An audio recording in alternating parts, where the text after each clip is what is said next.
15,000. Bakit po? Siyempre, sa pangangailangan natin, sa mga pamimiliin, mahal na rin. I think 40,000 per month. Because lahat yun mabubuhay nila, and then family nila. Otherwise, makakahanap pa sila ng kanilang panghanap sa kanilang pang araw-araw. Mga 20, more 20, ganyan. 20 or ganyan. Pwede na yun, 22, ganyan. Kasi ganun papatak yun eh, yung 2,750.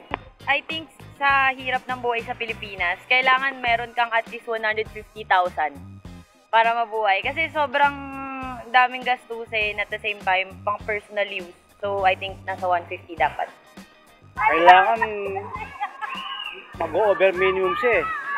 Bawa, kikita siya ng 25,000 monthly para mabuhay tayo ng mahusay. Hindi tayo gumagapang sa hirap. Gano'n.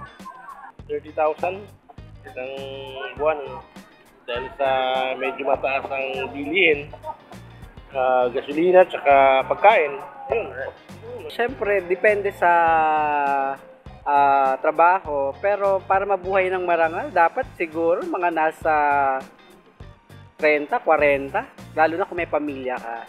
What I can say that a family needs 20,000 to support a family. Siguro mga 20 monthly. Kasi mahal na rin yung bilihin.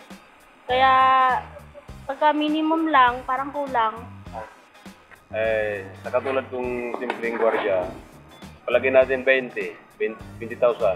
Kahit pa paano siguro, kulang pa rin yun pero makakaraos na ng maganda-ganda yung pamilya. Sa ibang Pinoy, I think mas okay sana siguro per month 40 or 30 up.